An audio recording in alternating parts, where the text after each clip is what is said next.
Bonjour à tous, c'est Carto et bienvenue sur cette première vidéo qui va traiter de Google Earth et de la cartographie plus généralement.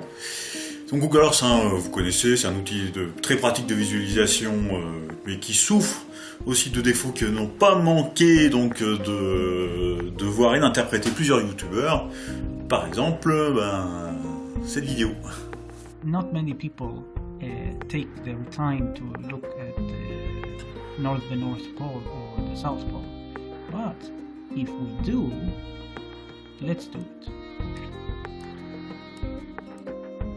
Okay, this is the South Pole. Now, activate the grid so you know exactly where it is. There it is. Okay. Now, if you really zoom in here and remove the grid, now this doesn't look like a normal image of anything now. Bon, c'est bien gentil cette vidéo, mais bon, vous savez sûrement comment fonctionne Google Earth. On a une succession de dalles de photos qui s'affichent en fonction du zoom. Là, par exemple, je vais sur l'Antarctique, je zoome un petit peu, et on va voir les dalles apparaître. Par exemple, ici, voilà. Et ces dalles sont rectangulaires. Ok, tout va bien? Bon. Le problème de la dalle rectangulaire, c'est qu'à partir du moment où on va zoomer, on va se déplacer plutôt vers le pôle sud, forcément, les méridiens vont se rejoindre, et on va avoir une déformation. Jusqu'à avoir, évidemment, cette aberration visuelle. Donc c'est juste ça. Il n'y a pas de complot, il n'y a rien de tout ça. La seule chose qui explique donc cette aberration visuelle, c'est un peu être mignon, hein, c'est juste que la Terre est sphérique et qu'on est obligé, pour se recaler, voilà, de coller comme on peut nos petits bouts. C'est juste un défaut de Google Earth, rien de plus. Bon, c'est un gars isolé qui a pas tout compris, hein, c'est pas grave, c'est pas grave. Bon, là apparemment il y a Tintin qui veut me parler. Il s'appelle Tintin. Écoutez Tintin.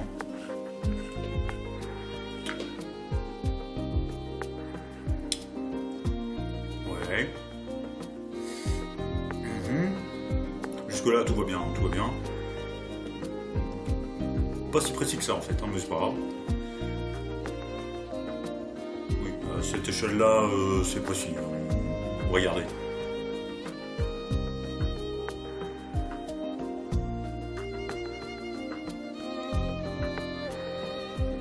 Oui.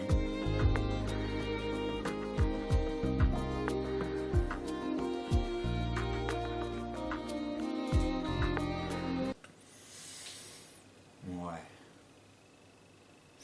Bon. J'ai prévu le coup, hein. J'ai fait ma petite Afrique sur mon bout d'orange, hein. Ah, oui, c'est digne d'un gamin de 3 ans, mais c'est pas grave, sans importance. Alors, ma boule, là, forcément, si je la vois de face, là, comme ça, hein, que je projette ça sur une feuille de papier, forcément, ce qui va être proche de ma feuille de papier va avoir beaucoup plus d'importance, hein, les pixels vont avoir une taille bien plus importante que ce qui est sur les côtés, hein, surtout que là du coup on a des fuyantes de part et d'autre, hein, ça paraît logique. Eh ben non, c'est pas logique, non. Parce que, petite chose quand même à comprendre, hein, c'est peut-être une boule qu'on voit, mais à partir du moment où on est sur un écran d'ordinateur, on est en 2 dimensions. Donc en fait là, il y a quand même projection, même si c'est une boule, au moment où on regarde, il y a projection. Donc en fait, ce qu'on voit au centre de la boule, là, il peut déformer, et tout ce qui est sur les côtés, plus c'est sur les côtés, hein, sur les coins, comme il dit, et plus c'est déformé. Voilà. Bon, du coup, vu que là, apparemment, il y a des problèmes avec ces compréhensions, je vais un peu vous expliquer... Pardon, je vais vous expliquer un peu comment marchent les projections. Alors, ça se fait en plusieurs étapes. La première étape, c'est qu'on travaille avec un géoïde. Alors, un géoïde, je vais tout de suite vous expliquer. Je vais même vous le montrer. Alors, le géoïde, c'est une forme simplifiée de la Terre. Parce que la Terre, elle, on ne peut pas l'utiliser. c'est une espèce de patatoïde informe, enfin pas informe, globalement c'est une tronche de sphère, on est d'accord, enfin pas tous, mais quand on regarde de près, il y a des montagnes, il y a des abysses au fond des océans, donc il y a des irrégularités, donc on ne peut pas prendre la Terre telle qu'elle est. Voilà. Il faut d'abord construire un modèle mathématique applicable. La première étape donc c'est le géoïde. Pour construire le géoïde, en fait, on va suivre un peu comme des courbes de niveau, sauf qu'au lieu de remplacer les courbes de niveau par une altitude, on va la remplacer par ce qu'on appelle un équipotentiel de gravité. C'est-à-dire, on va suivre toutes les lignes d'égale gravité, sachant que la gravité ne va pas forcément suivre la même altitude. Tout simplement parce qu'il y a des irrégularités, il y a des anomalies gravitationnelles sur la Terre. Alors évidemment, c'est fortement exagéré. Tout est exagéré pour qu'on le voit. D'ailleurs, la graduation sur la droite que vous voyez, c'est en mètres. C'est-à-dire qu'entre le rouge vif et le bleu sombre, vous voyez, il y a 180-190 mètres, même pas 200 mètres d'écart. Alors 200 mètres, ça veut dire quoi? Ça veut dire que si on suit la même gravité, on va avoir donc des écarts d'altitude de 190 mètres. Qui, a priori, serait pas logique. Mais si, parce qu'il y a des anomalies gravitationnelles. Voilà. La gravité n'existe pas, Newton est un escroc. Si, Newton, si. C'est pas le propos d'aujourd'hui, donc je vais pas m'attarder là-dessus, mais si. D'ailleurs, la preuve, c'est qu'on est bien plus précis avec Newton qu'avec le niveau 0 de l'altitude. Parce que l'altitude, ça parle à tout le monde, mais c'est pas précis. Tout simplement parce que l'eau est visqueuse. Du coup, le niveau des océans n'est pas le même. D'ailleurs, ce serait un truc que les plateux pourraient nous expliquer. Pourquoi le niveau des océans n'est pas le même, alors sur une terre plate, ça devrait s'égaliser, même si l'eau est visqueuse, et tout devrait être au même niveau. Alors, c'est pas le cas. C'est pas le cas entre la Méditerranée, l'Atlantique, le Pacifique. Il y a des écarts de niveau. Voilà. Puis c'est plusieurs mètres. Ça génère des courants énormes. Mais bon, on n'a pas d'explication, pas grave. Voilà. Évidemment, avec une terre sphérique, ça s'explique, mais bon, c'est pas le propos du début. Le géoïde, c'est un bon début, mais c'est encore trop imparfait. C'est de la bonne grosse patate. Et quand on s'en prend le chou avec des patates alors que c'est pas nos oignons, autant laisser la tambouille à ceux qui savent faire. Du coup, les matheux, eux, vont nous définir des ellipsoïdes, c'est-à-dire des ellipses en 3D, et c'est sur ces ellipses qu'on va pouvoir travailler. Alors quand je dis travailler, c'est définir des coordonnées, vraiment pouvoir se positionner dans l'espace avec des méridiens et des parallèles, voilà, en longitude, latitude, ce qui va nous permettre, depuis l'équateur et le méridien de Greenwich, de définir des coordonnées. Je vous ai bien bombardé, petite pause avec une petite vidéo. Donc, petite vidéo sur un explorateur qui s'est paumé apparemment en 1909. Ah, impossible. Bon, petit descriptif. Je sais pas ce qu'il a fait ce gars. Lisez si vous voulez, moi je m'en fous. Pas là pour ça. Il y en a du monde quand même qui s'est promené en Antarctique. Donc on a des sites là, voilà, WhatMyGPS, voilà, et puis là un autre, je sais pas lequel d'ailleurs, pas grave. Il y en a plein des sites, où on se place donc avec des coordonnées, et ça ne marche pas, voilà. Alors vous la saisissez la mauvaise foi, c'est d'aller chercher systématiquement des sites où ça ne marche pas, pour surtout pas aller chercher les sites où ça marche. Et comme on était sur une vidéo sur Google Earth, on va rester sur Google Earth et vous allez voir, je vais rajouter un repère. Là, je vais dans l'affichage, je vais mettre les coordonnées. Donc, c'était 88 degrés sud, 23 degrés est. Et voilà, pas de problème. Ça passe nickel. Quand même pas compliqué, quoi. Les ellipsoïdes, c'est bien gentil, mais c'est pas ça qui va nous donner des coordonnées en X, Y, Z. Parce que c'était comme ça le but au départ, avoir des coordonnées en X, Y, Z comme on a l'habitude, avec le plan orthonormé. Ce qui est l'idéal pour une terre plate. Hein. Du coup, pour en arriver là, il faut reprendre notre ellipsoïde et les mettre sur feuille de papier. Parce que c'est bien ça le but. Passer d'une sphère 3D à de la 2D. Il va y avoir en gros 3 grandes familles. Avec quelques autres cas. Donc la première façon de faire, c'est la façon cylindrique. On va construire un cylindre autour de notre sphère. Et ensuite, il faut imaginer qu'il y a une source de lumière au centre de notre ellipsoïde. Que du coup, chaque point à la surface soit projeté sur le papier. Et ensuite, on déplie le papier. Donc vous voyez que là où le papier touche mon ellipsoïde, donc là où il est tangent, hein, dans le jargon, il va y avoir très peu de déformation, et par contre, dès qu'on va s'éloigner de chaque côté, il va y avoir le plus de déformation. Ça va être la même chose pour les autres. Donc l'autre grande famille, c'est les coniques. Donc on fait un cône, comme ceci, à peu près, j'essaye. Voilà, on fait un cône. Et ensuite, on va mettre notre sphère à l'intérieur. Et même chose, hein, là où le papier est tangent, voilà, ce sera en fonction de l'angle hein, du cône. Il y aura peu de déformation. Et vous voyez que dans ce cas-là, par contre, dès qu'on est à l'autre bout, hein, le calcul est impossible. Voilà, c'est pas possible. Jamais la projection n'atteindra le papier. Donc on a des aberrations. Voilà, c'est comme ça. Donc, à partir du moment où on a une projection conique, on ne peut pas avoir un système universel. Par contre, localement, ça marche très bien. Il y a enfin une troisième famille de projections, celle où on place simplement la feuille sur notre ellipsoïde. Comme dans les autres cas, hein, là où la feuille touche, on a peu de déformation au centre, et dès qu'on s'éloigne, là, il y a beaucoup de déformation. Et comment ça s'appelle ça? Ça s'appelle une projection plane. Vous le voyez venir le problème? Vous allez voir, vous n'allez pas être déçus.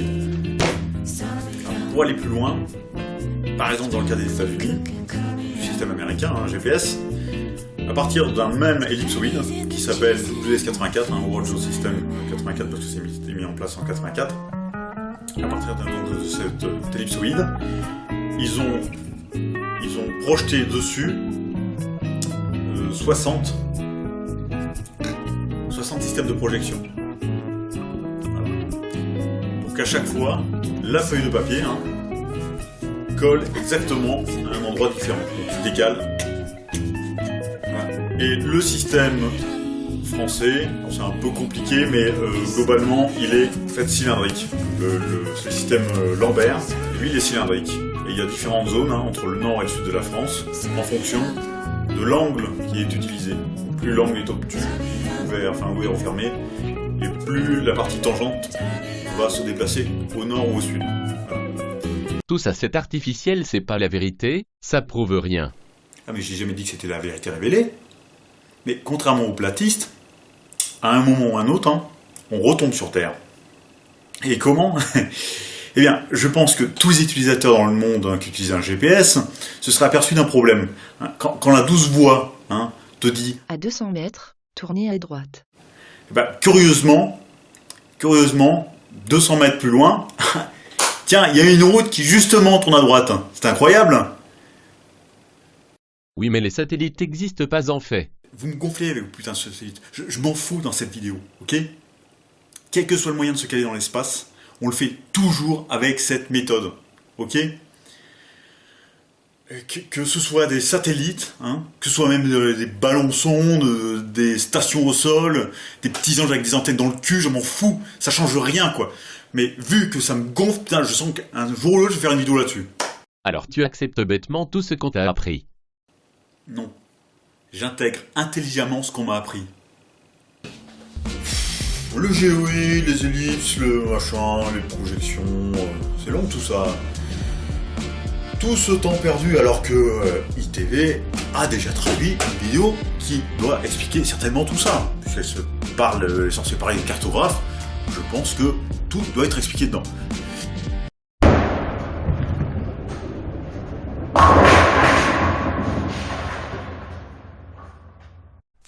Les indices de la Terre plate, partie 3, les cartographes. C'est la troisième partie d'une série qui peut vous aider à appréhender le concept de la Terre plate sur laquelle nous vivons et qui est impliqué dans le fait de nous l'avoir caché. Cet indice se concentre sur l'USGS, aussi connu comme le principal cartographe au monde, et quelques-unes des choses surprenantes que cet organisme et d'autres ont en commun avec l'idée de la Terre plate. L'USGS, c'est GS pour Geological Survey, c'est l'organisme américain qui s'occupe de sciences de la Terre de manière générale, hein, géologie, hydrologie, tout ça. Et effectivement, c'est un gros pourvoyeur de cartographie, hein, un gros utilisateur, et c'est par ailleurs l'organisme qui gère les satellites Landsat. Voilà. C'est pour ça qu'on retrouve souvent leurs photos, y compris sur Google Earth d'ailleurs. Les cartes que vous voyez dans cette vidéo viennent de Wikipédia, mais il y en a d'autres. La Wikilist de cartographie n'a rien de spécial dans son ensemble, bien qu'il y ait quelques positions intéressantes dans leur vision du monde. Non seulement ils ont beaucoup de perspectives de la Terre sur laquelle nous vivons, mais également des infos détaillées quant à la provenance des cartes, incluant le type de nom, l'origine et l'année de proposition de la perspective. Certaines pourront vous sembler très familières, surtout celles que vous avez vues sur les murs de votre école. Il y a beaucoup de variantes, mais celle dont on a beaucoup parlé récemment est celle-ci, la Goldspiter, qui montre précisément les différences de taille entre les continents. L'indice le plus évident étant que le continent blanc du Groenland est en fait minuscule comparé à l'Afrique. Mais je digresse. Si vous parcourez toutes les formes, vous arriverez aux cartes circulaires, mais une seule d'entre elles propose une vue du ciel qui montre les continents au centre, entourés d'un anneau de glace continu. Oh, vous voyez, tous les systèmes de projection, il y en a plein, il les enfile les uns après les autres. Il a expliqué quelque chose sur la façon de les faire? Non, il n'a rien dit, hein. Rien du tout. Non, il les enchaîne, copier-coller de Wikipédia, sans explication. Quoi faire, hein? Si on retourne au modèle USGS, on voit qu'il a d'abord été proposé il y a plus de 1000 ans. On pourrait penser à un mauvais lien. Donc on cherche qui a proposé ce modèle, et on obtient cet homme, Al-Biruni. Qui était Al-Biruni? Bien, il a vécu il y a à peu près 1000 ans et était considéré comme l'un des plus grands savants de son ère, instruit dans de nombreuses sciences. Avez-vous entendu parler de lui? Pas moi. Peut-être qu'il s'agit de plusieurs mauvaises références dans Wiki. Eh bien non, parce que la NASA sait qui il est. Ils ont nommé ce cratère lunaire en son honneur. Donc pourquoi l'USGS utilise une version de la carte du monde conçue il y a 1000 ans par un scientifique perse? Parce que c'est vrai. Parce que ce gars est inconnu du grand public, on nous cache des choses. Des gens inconnus du grand public, il y en a un sacré paquet en fait, et y compris chez les cartographes. Hein. Ce Perse, il n'a pas fait des travaux tout seul, isolé, et il tombait dans l'oubli. Non, même s'il est inconnu du grand public, il est connu des gens dont c'est le métier. Voilà. Et il n'y a pas que lui, hein. Il y en a un paquet d'autres, hein, de cartographes arabes ou perses connus. Mais ils ne peuvent l'admettre, même en confidence. Nous savons que la Terre n'est pas plate, disent-ils, mais en fait, elle l'est. Nous savons que vous utilisez un modèle comme le nôtre, mais le nôtre est juste une image, et qui que ce soit dit le contraire est évidemment fou. On se demande depuis combien de temps l'USGS se sert de ce modèle comme référence officielle. Et c'est là que j'aimerais mettre l'accent, sur les incohérences, les trous dans l'intrigue, les questions sans réponse. L'USGS utilise le même modèle de carte que celui de la Terre plate, mais ne dit pas pourquoi il n'est pas reconnu. Il y a besoin de reconnaissance, en fait. C'est quoi le... Il faut un système officiel. Il n'y a pas de système officiel. Selon les besoins, tu vas choisir une projection ou une autre. Tout simplement. Hein, pour terminer, je vais vous montrer ce que c'est qu'un logiciel SIG, Système d'information géographique. Hein. QGIS. Alors, QGIS est libre et gratuit. Donc vous pouvez le télécharger, et ce que je vais vous montrer, vous pouvez le faire vous-même sur votre ordinateur. Et voilà. Alors il est un peu difficile d'accès. Vous trouverez des cours si besoin. De toute façon, c'est pas l'objet. Ici, je suis pas là pour faire un cours QGIS. Là, on termine la vidéo. Elle est déjà assez longue comme ça. Je vais juste vous montrer quelques petits principes de base qui vont nous intéresser uniquement. Donc, QGIS, c'est un logiciel qui sert à faire de la cartographie simplement ou à faire de l'analyse spatiale. Mais là, tout ce qu'on va faire, c'est ouvrir un fichier. Donc là, j'ouvre le fichier. Hop, il est là. Voilà. Et voilà, nous avons le module, là, le module que c'est flashy, c'est des couleurs qui sont générées au hasard, je vais immédiatement changer, hop, voilà. Donc cette carte, on peut l'afficher avec un autre système de projection. Ici à droite, j'ai l'ensemble des systèmes de projection disponibles. C'est en bas, et vous voyez la liste. Elle est gigantesque. Il y en a des centaines et des centaines et des centaines et des centaines. Il y en a plein. Des systèmes locaux, des systèmes généraux, il y en a plein, à différentes époques. Et vous retrouvez ici les différents types. Donc, coordonnées géographiques, c'est avec notre sphéroïde. Voilà, notre sphéroïde. Notre ellipsoïde. Voilà. Coordonnées projetées, c'est en X, Y, Z. Voilà. Et vous voyez, ici, vous en avez plein. Et vous imaginez les gens, le nombre de gens qui s'emmerdent, qui se font chier avec tous ces systèmes. C'est une grosse source d'erreur, les systèmes de projection. C'est énorme. Tout ça, alors que sur une Terre plate, il n'y a pas besoin de tout ça. Tout ça, ça disparaît. Si on est en X, Y, Z, il n'y a pas besoin de se projeter. On est tout de suite à plat. Pourquoi s'emmerder? Et pourquoi avoir fait tout ça, quoi? Regardez la liste, elle est énorme. Tous les gens qui ont à la fois conçu, ensuite les gens qui les utilisent, mais c'est des centaines, des milliers de personnes là qui sont derrière.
On voit plein de déformations, tout ceci est un mensonge grotesque pour nous cacher la vérité.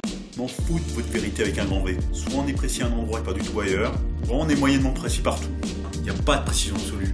Ça n'existe pas. À partir du moment où on passe de la 3D à la 2D, il y a de la déformation. Non, le modèle de la Terre plate est vrai partout. Mais tu déconnes? Non mais mate-moi l'Australie. La gueule de truc quoi. Il y a beaucoup d'Australiens là, platistes. Ils sont jamais sortis de chez eux, hein. Ils ont pas fait le tour de leur pays là. Non, c'est la carte de la Terre plate cachée par la NASA. Tu fous ton modèle de Terre plate? Attends, tiens, je t'en fous moi de la Terre plate. Il est tellement bien caché ce système qu'on le trouve sur un logiciel de carte Audi. Voilà, hop, North Pole, azimutal équidistant, il y a même toute la famille. Hein. Je choisis. Et voilà, hein. Allez, et en prix, mais moi je trouve que lui manque une petite touche personnelle à cette carte. Du coup, je vais rajouter l'Atlantide, histoire de mélanger les genres, hein. On n'est plus à ça près après tout. Voilà.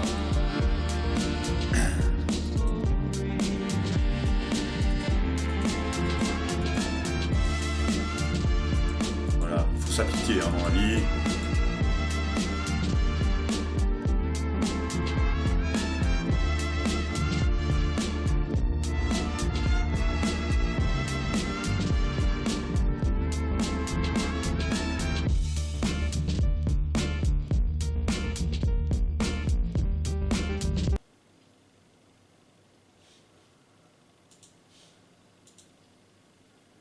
Donc maintenant qu'on est sur Google Earth,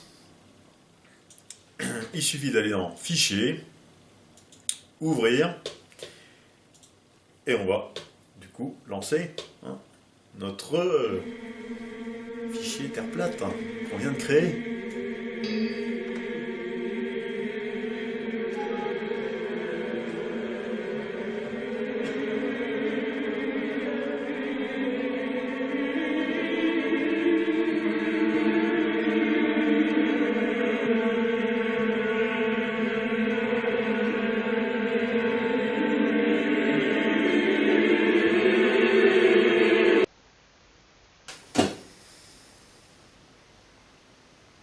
Je vous laisse juste réfléchir là, en silence. Donc Google Earth vient d'ouvrir, sans aucun problème, un fichier que nous avons créé sur une Terre plate. Et à votre avis, pourquoi c'est possible, hein? C'est parce que, bande de crétins, votre modèle de Terre plate est fait à partir d'une ellipsoïde, comme tous les autres systèmes de projection, ce qui n'a rien de différent ni d'exceptionnel par rapport aux autres. La seule chose qui vous fait baver dans l'histoire, c'est que on a l'Antarctique sur les bords et du coup ça nous fait un joli mur de glace qui justifie que l'eau s'échappe pas par les bords. C'est tout. Il n'y a rien.